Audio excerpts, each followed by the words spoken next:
de guardia, por eso es que ella no suele estar con ustedes los martes, no es porque eh, no pudo dar nada más, ¿sí? Ya, doctora, se te escucha un poquitito entrecortado. Bueno, empiezo. Vamos a empezar mirando lo que es el perfil coronario.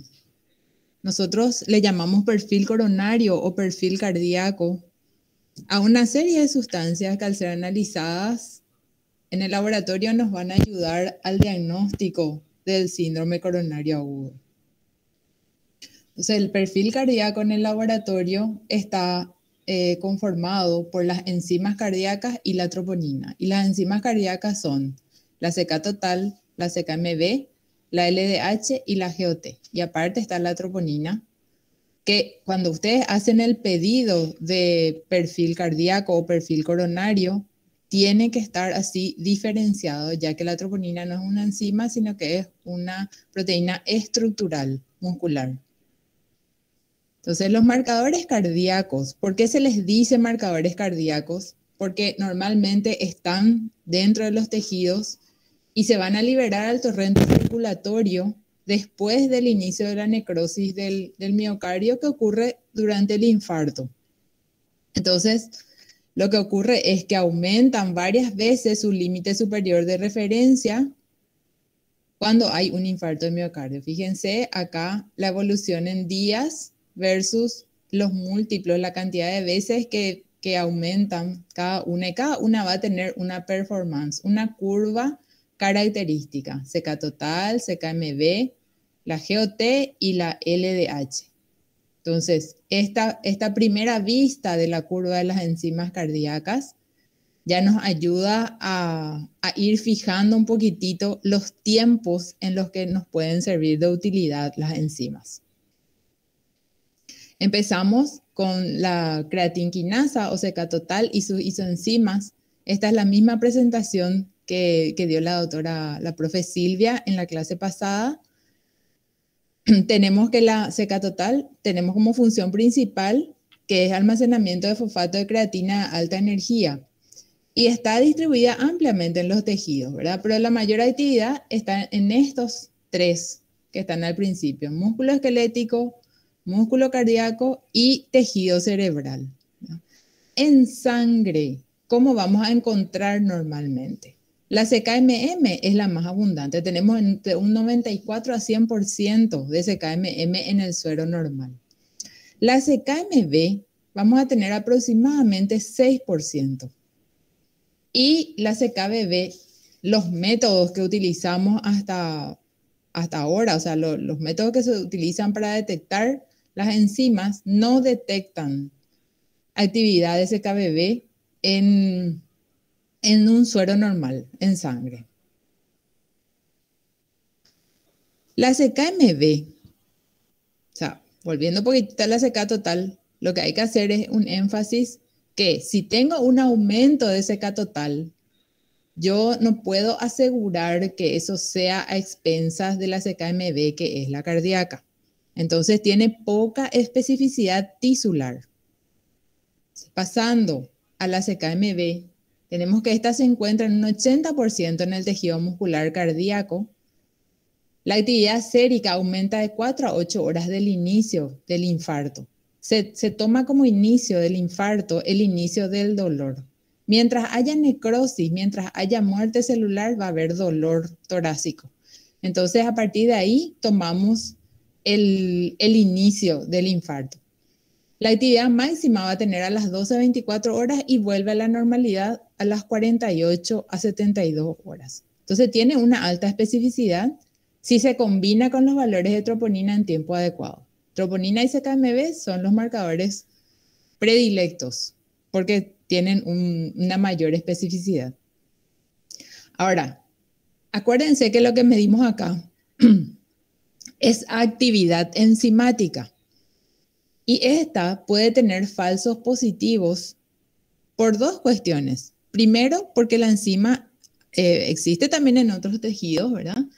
y porque a veces utilizamos un método analítico que se llama inmunoinhibición, que no es capaz de inhibir ciertas isoenzimas atípicas, que se les llama macro-CK. Entonces, estas macro-CK existen de dos tipos. Está la macro-CK tipo 1 y la de tipo 2. Y en la técnica de inmunoinhibición utilizamos unos anticuerpos que son anti-M. Y estos no tienen la capacidad de inhibir a las macro-CK. Entonces vamos a tener una actividad aumentada con un resultado falso positivo. ¿Cuándo tenemos que desconfiar de que existe actividad de macro-CK? Cuando la CKMB es mayor al 25%, ya que la CKMB no puede superar el 20% de la CK total en sangre.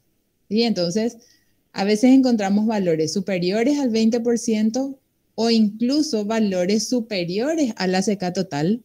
Entonces, en esos casos, en vez de pensar de que hay un problema con el laboratorio y la medición, en realidad lo que hay es un problema con la técnica utilizada. Entonces, si ustedes ven ese resultado y ven que la técnica utilizada es inmunoinhibición, hay que hacer el dosaje por otra técnica. Entonces, acá tenemos las isoenzimas atípicas, que son los dos tipos de macro-CK, tipo 1 y tipo 2. La del tipo 1 está constituida en gran parte por CKBB, que hace un complejo con la IgG. También podemos tener CKMM con IgA e incluso la CKMM se puede acomplejar con lipoproteínas. La incidencia es muy baja, de 0,8 a 1,6%, pero no tienen que perder de vista. No hay una relación con una patología específica de la macro-CK1, pero se ve más en mujeres y con edad superior a 50 años. Y la macro-CK tipo 2, esta es la CK mitocondrial. No se encuentra normalmente en suero, entonces no aumenta después de un infarto.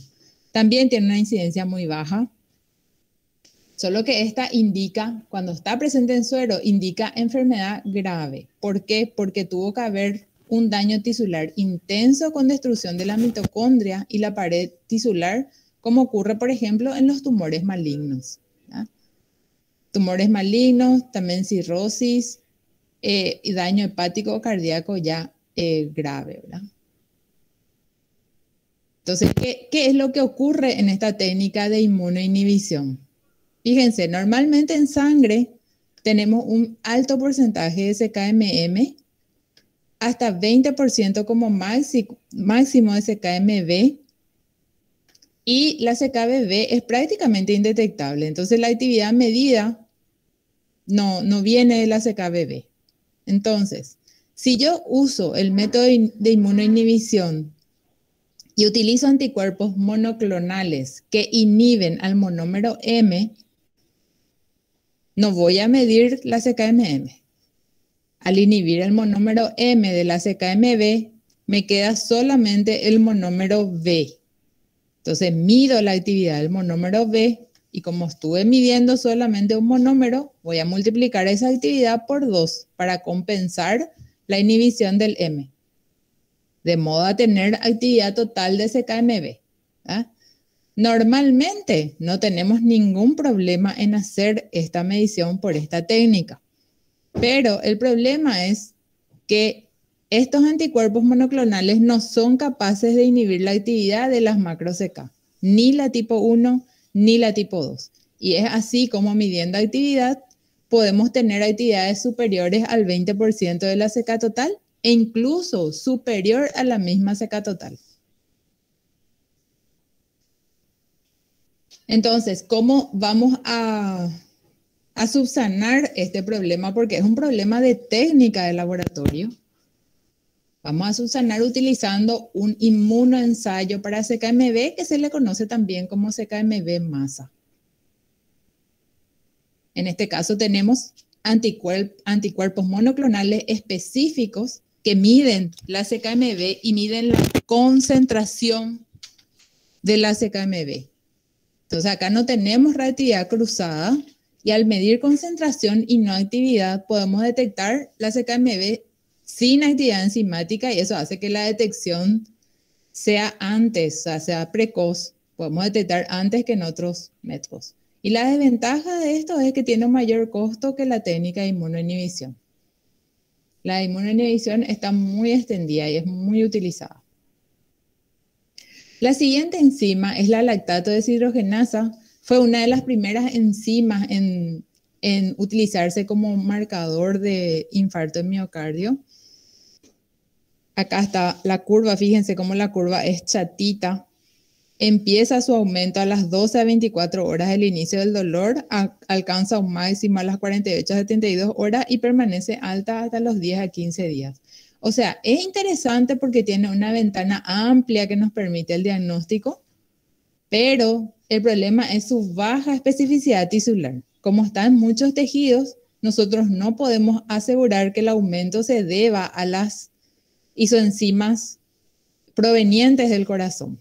Entonces eso limita mucho su utilidad como un marcador de infarto de miocardio. Además, la LDH está implicada en reacciones dependientes en NADH de la vía glicolítica. Y esto sucede en prácticamente todas las células del cuerpo. Y eso baja más aún su especificidad. ¿Ven? Acá tenemos las 5 isoenzimas de la LDH, de las cuales la 1 y la 2 son las más abundantes en el miocardio, pero el aumento total, sin discriminar las isoenzimas, no nos dice dónde está el daño. Por último tenemos la GOT, que fue la primera enzima, el primer marcador utilizado para infarto desde 1954. Aumenta a las 6 a 8 horas. Acá la curvita más clara es la de la GOT. Aumenta a las 6 a 8 horas. Alcanza el pico a las 24 a 48 y vuelve a la normalidad a los 4 a 7 días. Entonces, el patrón de distribución tisular limita su utilidad clínica. Ya vimos nosotros en perfil hepático, ¿verdad? Que las transaminasas aumentan mucho con los problemas hepáticos. Entonces, tiene un escaso valor como marcador de IAM por sí solo, ¿verdad? Y se utiliza como marcador de extensión y duración de la lesión. Entonces, todas estas enzimas se utilizan generalmente en conjunto y en conjunto aumentan su especificidad. Los valores de referencia, como sabemos, todos los valores de referencia van a variar según el radiativo que usamos y la población que está en estudio. En general, para hombres es hasta 170 la CK total, para mujeres un poco menor, hasta 145 aproximadamente. La CKMB hasta 25 o el máximo del 20% de la CK total. La GOT hasta 45 y la LH hasta 390. Vamos a ver ahora las troponinas, que como les dije, no son enzimas. Siempre hay que pedir en forma separada de las enzimas cardíacas. Estas son estructurales del músculo. Forman parte estructural de la fibra muscular en el fascículo de miofibrillas.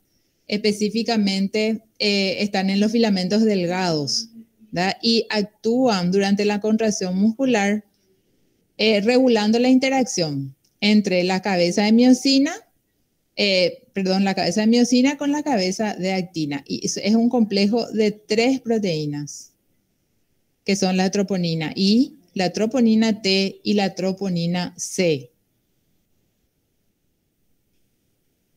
Si hablamos de especificidad, cada isoforma, tanto la I, la T o la C, se codifica por un gen individual y se expresa de un modo específico según el tipo de músculo, ¿verdad? Entonces, eso hace que podamos detectar específicamente la troponina cardíaca, sin tener que preocuparnos que sea de otro, o sea, de músculo esquelético. Entonces, eso aumenta mucho su especificidad tisular. Y chicos, cuando les digo especificidad tisular, quiero que sepan que es muy diferente de especificidad diagnóstica. Especificidad tisular corresponde al qué tan específica es o qué tanto me cuenta lo que pasa en un tejido. Especificidad diagnóstica, hablamos de troponina en su capacidad para detectar infarto de miocardio. Entonces, las troponinas cardíacas, ¿cómo varían? Son detectables en plasma de 3 a 12 horas después de la lesión del miocardio. Fíjense que el tiempo de aparición es bastante menor que las otras enzimas que estuvimos viendo. Alcanzan cifras máximas entre las 8 a 28 horas y permanecen elevadas más de una semana. En la T tenés de 8 a 21 días y en la I de 7 a 14 días. Entonces, eso nos da una ventana de tiempo bastante interesante para poder detectar y hacer el diagnóstico de infarto. Y fíjense también que aumentan por encima de su límite de referencia muchas veces, o sea, con varios múltiplos. Y es que se le compara acá con la LDH y con las otras enzimas.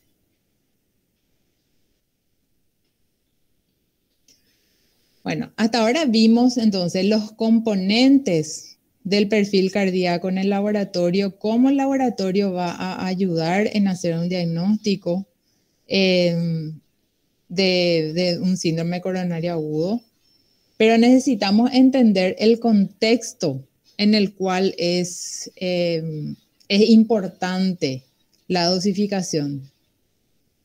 En el síndrome coronario agudo, lo que ocurre es que hay un conjunto de síntomas atribuibles a un aporte inadecuado de sangre al corazón.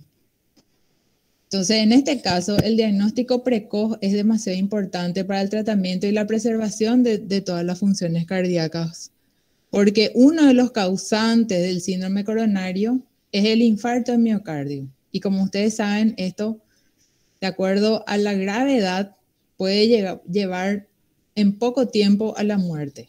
Entonces, acá el reto de ustedes tiene que ser tener el ojo bien calibrado, bien agudo, como para poder detectar temprano y hacer la diferenciación de la causa para que el tratamiento sea rápido y poder salvar la vida del paciente y las funciones cardíacas.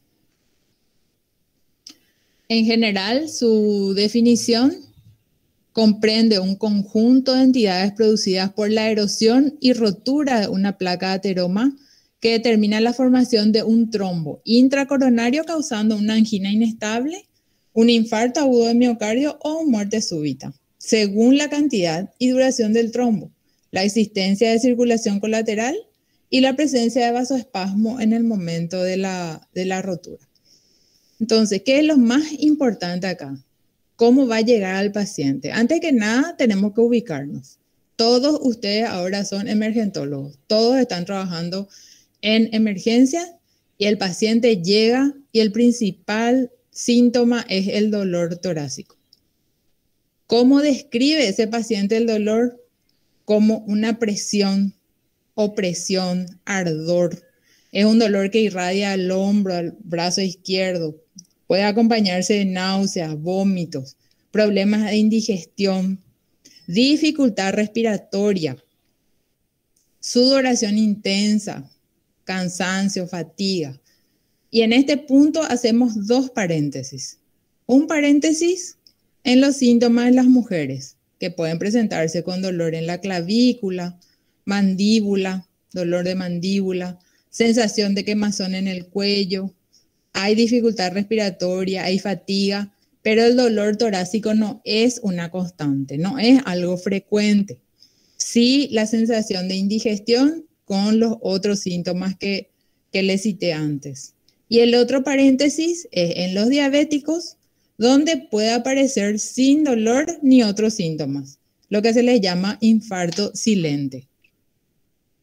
Entonces, ese dolor torácico, que es la principal forma de presentación, tiene una localización, una duración y una intensidad que les ayuda a ustedes a la diferenciación para llegar a un diagnóstico. Entonces acá hacemos una primera presunción de si puede ser un infarto o una angina. Ustedes van a estudiar que el dolor en sí tiene ciertas características que les lleva a un camino u a otro.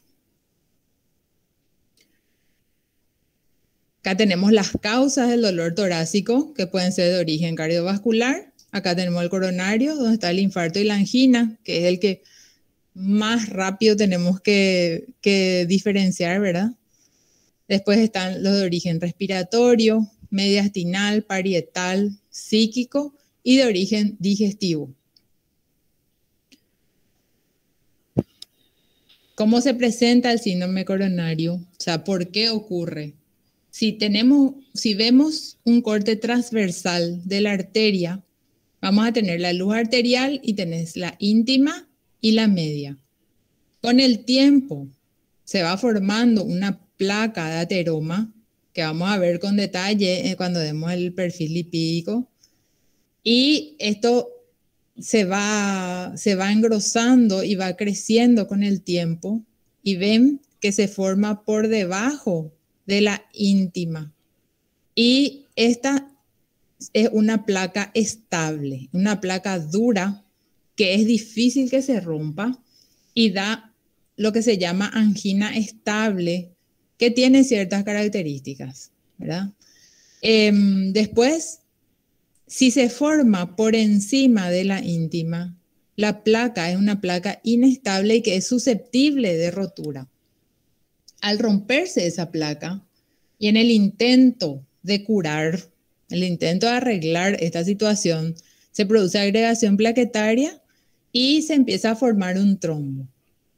Y dependiendo de si el trombo ocluye parcialmente la luz arterial, va a producir isquemia y luego va a producir necrosis si es que ocluye totalmente la luz arterial.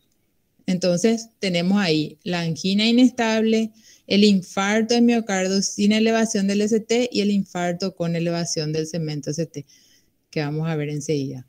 Esta es una obstrucción coronaria aguda, grave, importante, que hay que tratar rápidamente. Entonces acá tenemos en qué consiste. El infarto consiste en la obstrucción total de una arteria coronaria, ¿verdad? Tenemos acá el flujo normal y qué pasa cuando el flujo se interrumpe por un trombo que se formó sobre una placa de ateroma. En la zona infartada, al no llegar sangre, las células quedan privadas de oxígeno y nutrientes y mueren. Y en esa zona se forma un tejido fibroso, una cicatriz que no tiene capacidad de contracción.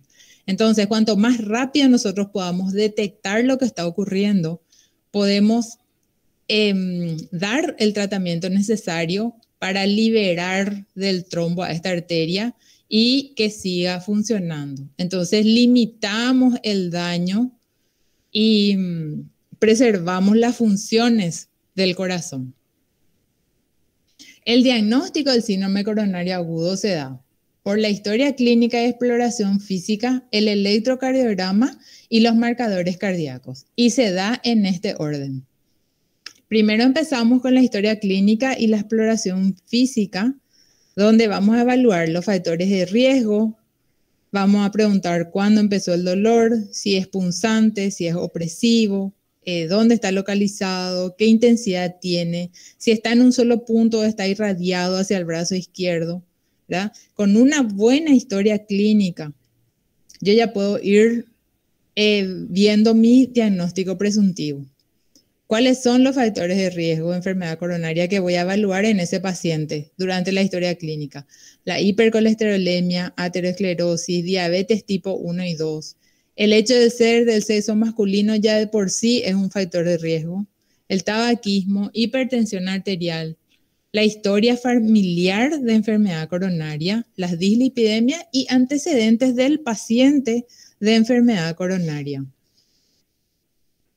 Entonces, ahora que ya tenemos la historia clínica y la exploración física, pasamos al electrocardiograma.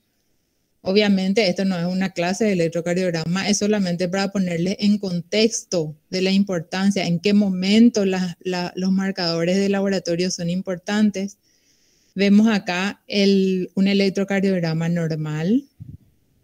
Después podemos tener uno donde hay una depresión de este segmento que se llama segmento ST.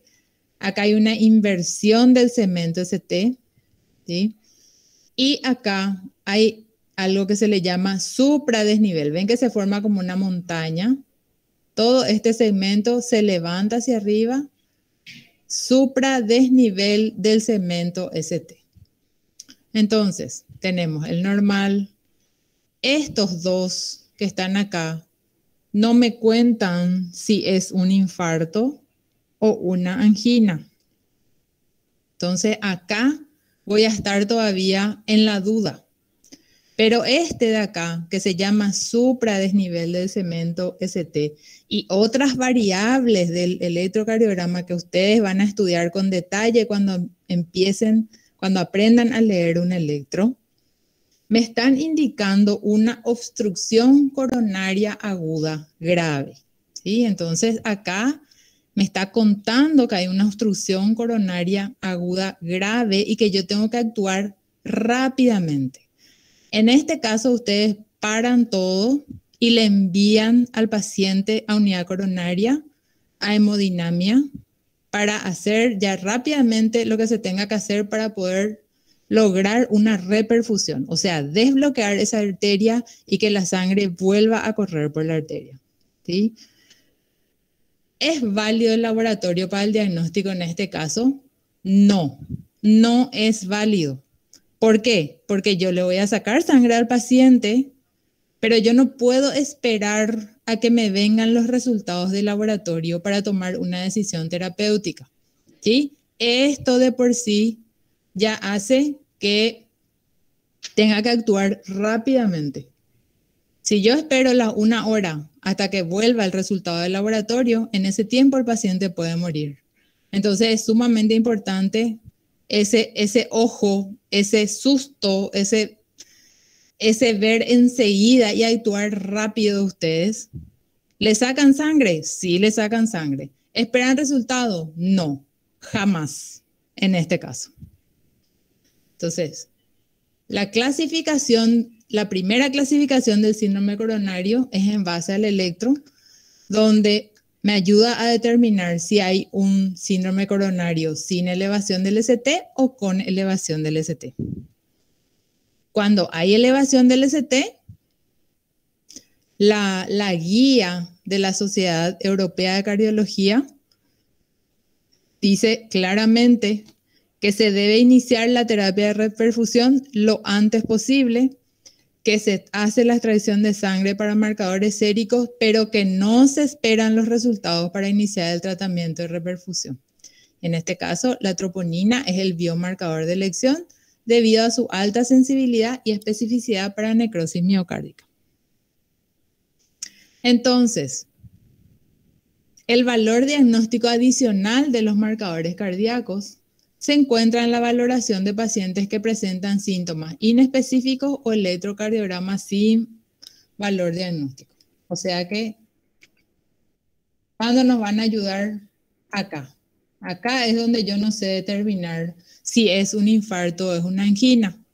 Entonces, ahí es cuando me van a ayudar los marcadores de laboratorio para un diagnóstico. Y para eso, el marcador preferido es la troponina de alta sensibilidad. ¿Qué significa alta sensibilidad? Significa que pueden medir concentraciones tan bajas que son concentraciones que normalmente están en la población normal. Entonces se puede detectar apenas van subiendo esas concentraciones fuera del rango de referencia. ¿Y cuál sería el rango de referencia? Suponemos que a una población de personas normales le medimos las concentraciones de troponina. Vamos a tener una serie de valores. Y si esos valores ordenamos de mayor a menor, ese valor mayor va a constituir el percentil 99. ¿Sí? Entonces el percentil 99 de una población de referencia. Y la troponina de alta sensibilidad es capaz de medir todos los valores inferiores.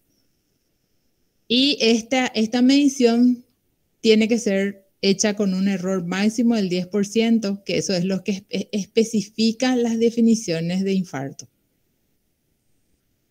Entonces, solo para hacer un paralelismo de lo que era antes y es ahora, pero también se siguen usando los ensayos de troponina convencionales. Fíjense, si tenemos los niveles de troponina con respecto al tiempo, tenemos acá niveles normales. Acá hay un inicio de isquemia o micronecrosis. A las 6 horas se establece una necrosis. Y miren lo que es, a partir de acá recién estas troponinas convencionales son capaces de medir los aumentos. Entonces, todo esto nos perdimos al usar las troponinas convencionales porque no son capaces de medir concentraciones más bajas, ¿sí?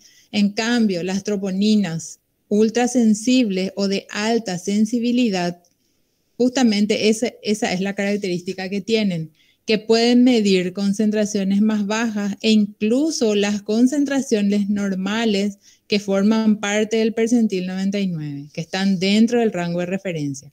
Con eso yo puedo detectar pequeñas variaciones dentro de este rango de medida y puedo detectar en forma precoz la isquemia y la micronecrosis. Y eso ayuda muchísimo a que el diagnóstico sea precoz y que se pueda actuar rápidamente. Con esto lo que les quiero decir es que ustedes tienen que conocer a qué tipo de ensayo, a qué tipo de técnica tienen acceso en el lugar donde están trabajando. Siempre que tengan posibilidad de hacer un ensayo de troponina de alta sensibilidad, utilicen esta troponina antes que las convencionales por el rango de medida y por la utilidad que tiene para el diagnóstico. Hay elevaciones de troponina por otras causas. Todas estas que están acá: insuficiencia renal, taquicardia, insuficiencia cardíaca aguda, tromboembolismo, sepsis, ictus, un montón de causas. Entonces ustedes me podrían decir, pero profe, ¿no era que era lo máximo que te detectaba infarto? ¿Y cómo vamos a hacer ahora para saber si es que es por infarto o es por estas causas? No era que era tan específica. Lo que pasa es que tiene patrones de aumento diferentes en otras causas y en el infarto. Fíjense, este es el aumento que ocurre en el infarto. Hace una pendiente importante, llega a un pico y luego va bajando a lo largo de los días y sube muy por encima de su rango de referencia, ¿sí? En cambio, acá tenemos el percentil 99 que es 14. En cambio, en las enfermedades crónicas, ¿está aumentada? Sí está aumentada, pero a lo largo de los días esto hace una fluctuación que no es tan importante, o sea, no es esta pendiente de acá, ¿sí? Es muy diferente esta curva que esta. Entonces, que se les grabe esto en la mente. Por eso es que cuando nuestro diagnóstico presuntivo es un infarto, tenemos que tomar muestras seriadas. Y para eso se establecieron algoritmos o protocolos. Antes se tomaban cada 6 a 8 horas, después se bajó a 4 horas. Y ahora la última guía de la Sociedad Europea de Cardiología, que es de su guía 2020, recomienda el algoritmo 0 a 1 hora como primera opción y 0 a 2 horas como segunda opción. 0 es en el momento, la toma de muestra en el momento de la admisión y luego de 1 hora. Y este 0 es admisión y 2 horas. Hay algoritmos de 0 a 3 horas y otros tipos de algoritmos. Entonces, ¿de qué va a depender el algoritmo que usen? Va a depender de la institución en la que están y del criterio profesional de ustedes. Entonces, ¿qué son estos algoritmos? Son guías que recomiendan. Esto no quiere decir que sea una Biblia y que ustedes tienen que estar enyesados a eso, pero es la recomendación que en base al criterio de ustedes les va a ayudar a tomar decisiones respecto al diagnóstico. Con respecto a los valores de referencia, estamos hablando de troponina. El percentil 99 se estableció en el 2015 como 14 nanogramos por litro, pero esto es variable, siempre haciendo la salvedad que va a variar con los reactivos y con la población estudiada. En general, con los distintos reactivos varía entre 10 y 20 aproximadamente nanogramos por litro. Ese es el rango del percentil 99. ¿Sí?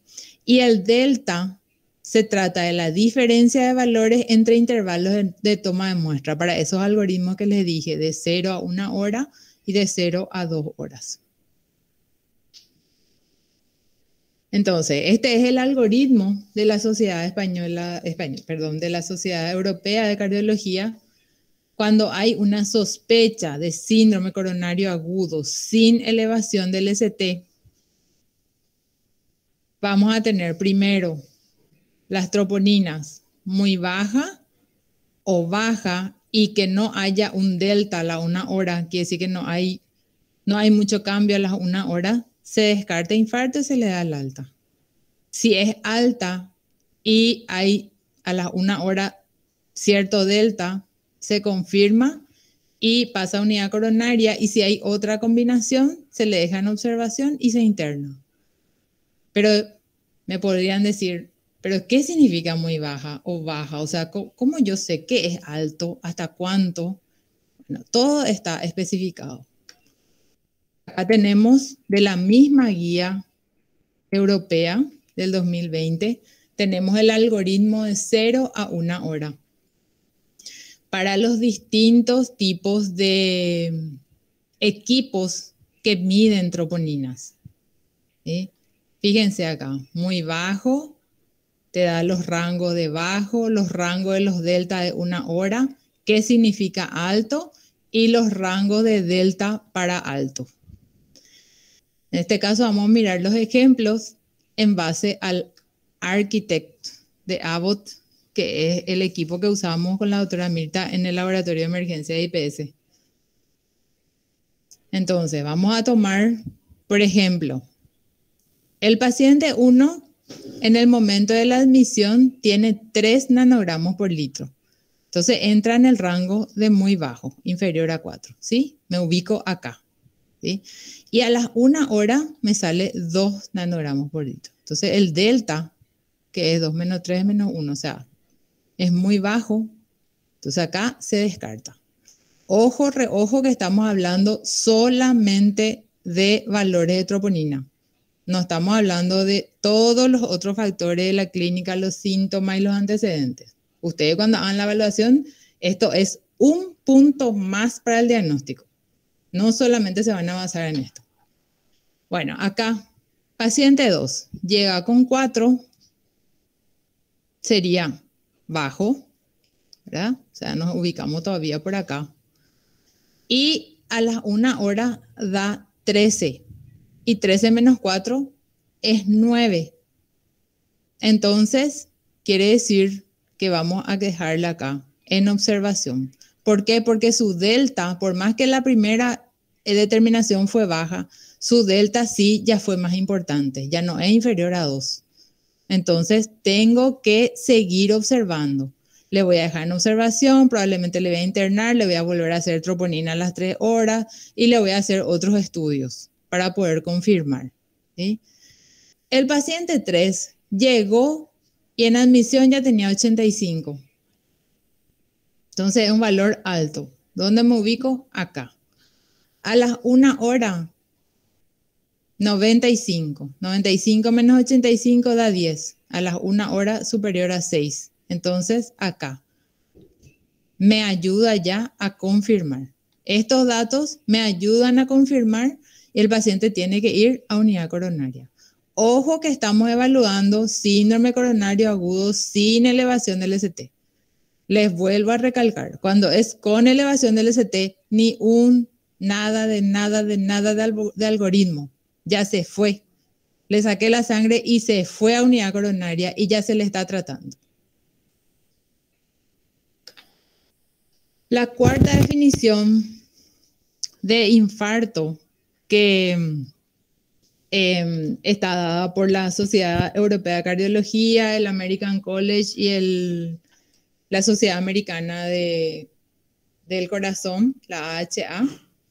Esta, la última, es la de 2018.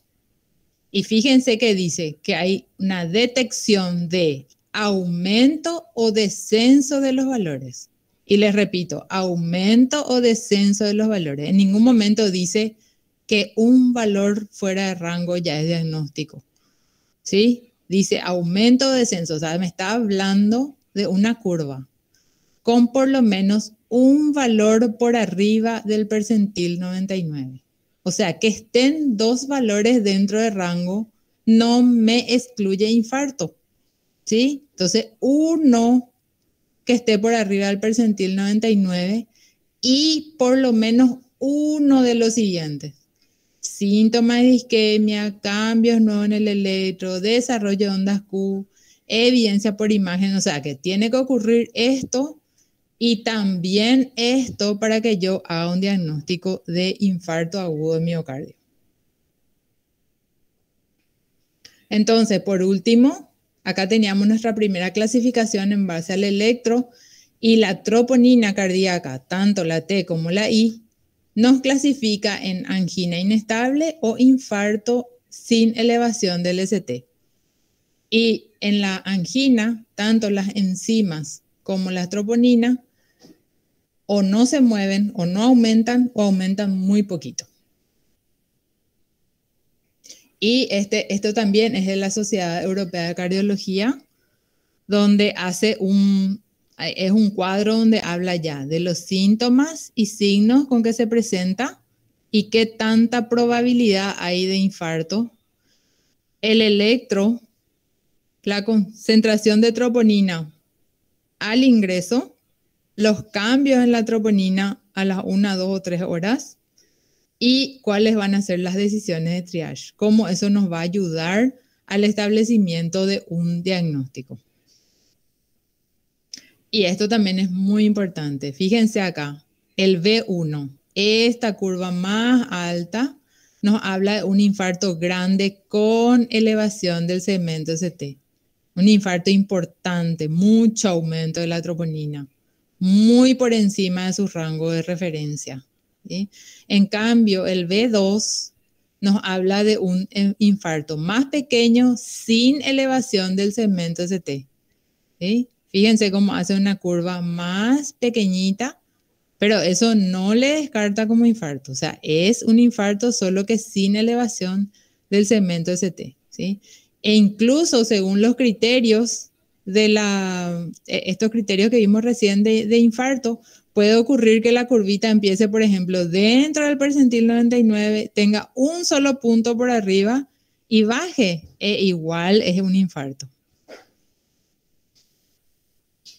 Entonces hay otros marcadores de lesión cardíaca que también se utilizaron o no se utilizan. Todo el tiempo se están investigando marcadores porque la idea es poder detectar lo antes posible un infarto de miocardio.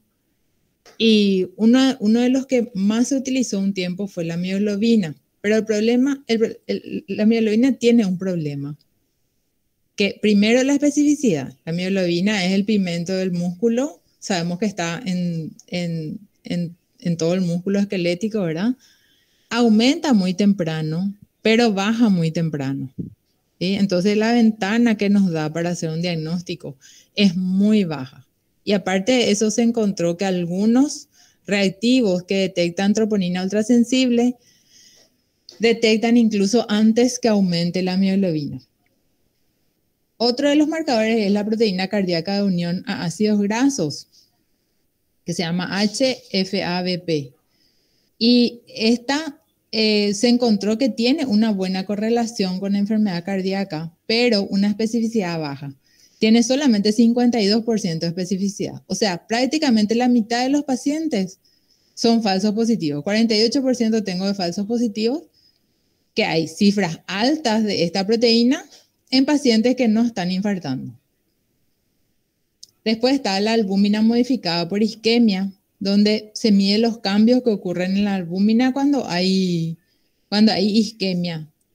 Esto puede ayudar a que se detecte la isquemia antes de que ocurra la lesión, pero hasta ahora lo que se podría hacer es acompañar a la troponina como un parámetro más, pero no le reemplaza a la troponina. Y por último, la copeptina, que es un que es el extremo carboxilo de la vasopresina y se libera en forma estequiométrica con la vasopresina. Y lo que refleja es el estrés endógeno. Lo interesante de la copetina, así como la mioglobina, es que cuando dan negativo, te descarta infarto. Y también se utilizaba mucho con la troponina convencional. Y podría ser de utilidad al acompañar a otros marcadores. Pero estos marcadores así solos, cada uno solo, no llega a la utilidad que tiene la troponina. Y estos eran marcadores de lesión. Ahora vemos marcadores de inestabilidad de placa, que son estos que están acá, que lo que se hizo fue acompañar a personas durante un tiempo y medir los marcadores de inestabilidad de placa, y se vio que había correlación interesante entre los niveles de estos marcadores y las personas que infartaron después con el tiempo, ¿verdad? Pero se vio que no superan a la troponina en el aporte de información. Entonces, esta representación de los marcadores cardíacos es la que tienen que tener en mente. Con la anterior, donde mostraba también acá falta la GOT y la CK total, ¿verdad? Pero es interesante ver por encima del límite de referencia cómo cada una aumenta y a través de los días cómo van variando, ¿verdad?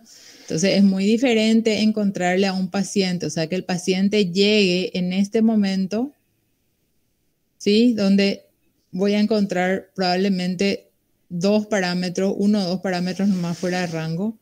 Puede llegar en este momento donde un solo parámetro va a estar fuera de rango. Y ojo que puede llegar en este momento donde todavía nada aumentó.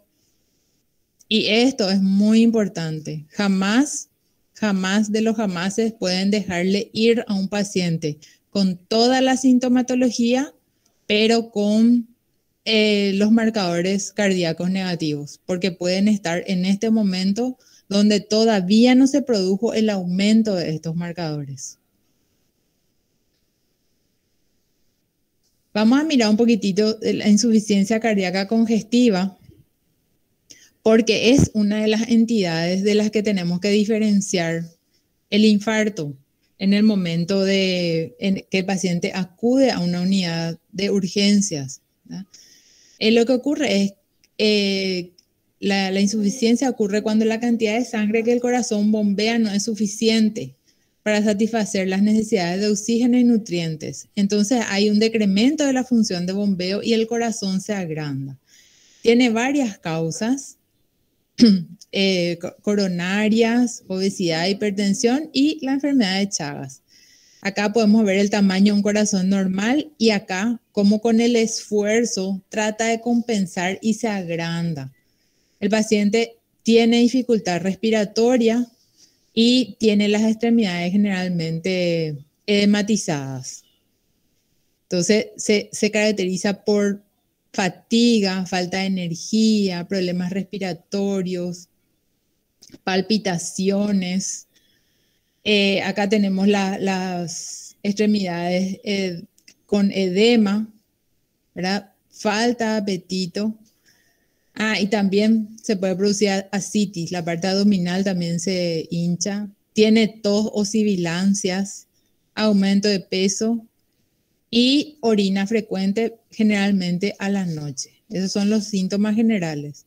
Pero la dificultad respiratoria es el síntoma más característico y más común, aunque es un síntoma inespecífico. Y es ahí donde yo tengo que hacer una diferenciación. Y para el diagnóstico puedo determinar la concentración de péptidos natriuréticos. Entonces, estos se van a incrementar al liberarse en el corazón por el estiramiento inducido por la insuficiencia, y los valores están en relación con la intensidad. Entonces, me ayuda a distinguir las causas cardíacas y no cardíacas de la dificultad respiratoria. Entonces, el paciente que llega a la urgencia con dificultad respiratoria, yo le voy a pedir, aparte de las enzimas cardíacas y la troponina, los péptidos natriuréticos. Estos son ANP, BNP y CNP. Y tienen un valor, o sea, tienen una función fisiológica normal promoviendo diuresis, natriuresis, vasodilatación. Entonces acá, como el corazón está con una función disminuida, secreta más péptidos natriuréticos tratando de compensar eso. Y los que medimos en el laboratorio son el BNP y el NT-proBNP. El precursor es el proBNP, este se rompe, se segmenta en dos y queda el BNP y el NT-proBNP. Lo que hacen esto es predecir la morbimortalidad en pacientes con insuficiencia cardíaca. Y son útiles para descartar insuficiencia como causa de disnea en personas con síntomas agudos. Por eso les digo, cuando llega el paciente con dificultad respiratoria a la urgencia, le vamos a pedir marcadores cardíacos, entre ellos la troponina y el BNP y o proBNP. Ambos son equivalentes en información que aportan. Entonces, el paciente con disnea que llega a la urgencia, se le va a hacer el examen físico, una radiografía de tórax, un electrocardiograma, se le va a pedir los marcadores. Entonces, de acuerdo a los valores, yo puedo estratificar la causa probable, ¿verdad? Si, por ejemplo, viene un paciente y tiene BNP inferior a 100 con un NT-proBNP inferior a 300, pero me viene con una troponina alta, entonces yo ya sé hacia dónde me tengo que dirigir, ¿sí? La insuficiencia cardíaca es muy improbable. Puede ocurrir que sea más probable, cuanto más alto está, es más probable. Y ojo, que puede haber que tenga todo alto, que sea un paciente con insuficiencia cardíaca y que está infartando, porque una entidad no excluye a la otra. Les quiero preguntar un ratito, ¿cómo se llama la insuficiencia cardíaca en guaraní? ¿Alguien sabe? Cuando el paciente viene agitado, no puede hablar, se sienta y aquieta eso, por eso se tiene grados de insuficiencia. ¿Cómo se llamaría? Es algo así muy folclórico. Nadie sabe. 80, 65 personas estamos. Ese es el famoso YUCUA, que no puede respirar el paciente del cansancio que tiene. Chicos, tienen que manejar algunas cosas, porque si vos le preguntas a un paciente por la disnea, no va a saber explicarte, ¿sí? Disculpa, doctor.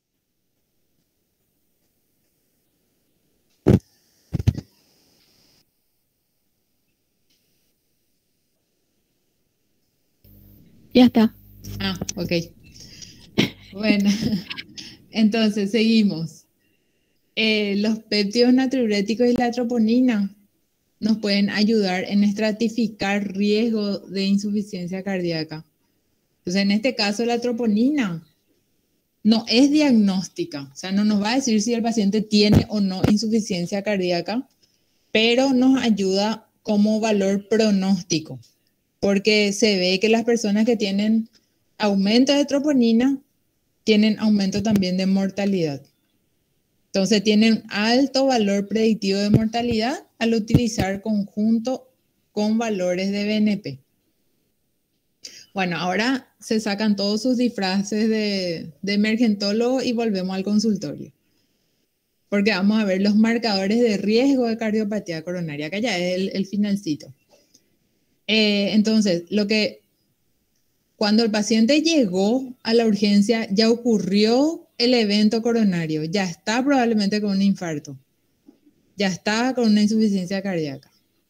Pero nosotros no queremos que llegue a eso. Entonces, antes de que ocurra eso, medimos ciertos parámetros para saber la probabilidad que tiene de que ocurran esos eventos a futuro. Y estos son los marcadores de riesgo de cardiopatía coronaria. Entonces, tenemos primero la troponina alta sensibilidad, es la misma que medimos en la urgencia, pero en este caso medimos en pacientes asintomáticos, el paciente que llega al consultorio y que le estoy haciendo un control general. Entonces, a este paciente concentraciones elevadas de troponina se asocian a un riesgo elevado de desarrollar enfermedades cardiovasculares en el futuro. Entonces, el hecho de que el paciente tenga ya un riesgo moderado o un riesgo elevado hace que yo o que ustedes como médicos les recomienden cambios en el hábito de vida, quizás alguna medicación para poder evitar esta enfermedad cardiovascular en el futuro. Otro de los marcadores es la proteína C reactiva ultrasensible, que es la misma que vimos en la parte de proteínas. Es una proteína de fase aguda que normalmente se encuentra con valores inferiores a 10 miligramos por litro.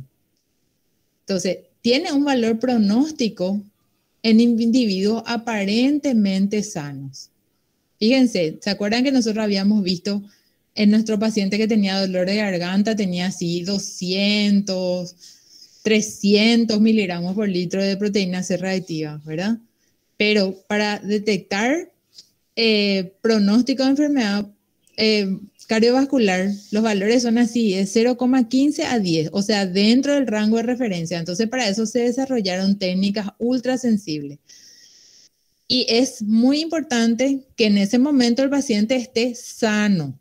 Si yo voy a evaluar riesgo cardiovascular, el paciente no puede estar con nada, ningún tipo de inflamación que haga que yo pueda, que me pueda confundir estos valores, que haga que los valores estén por encima de 10. Entonces, así se estratifica. Riesgo bajo, inferior a 1, moderado de 1 a 3 y riesgo alto, superior a 3. Y por último tenemos la homocisteína, donde al hacer seguimiento de pacientes se vio que había hiperhomocisteinemia en varios pacientes que después infartaron, ¿verdad? Entonces, se le conoce como un factor de riesgo independiente de enfermedad cardiovascular y vamos a ver con más detalle cuando se dé perfil lipídico. Y acá termina la presentación. ¿Hay alguna pregunta?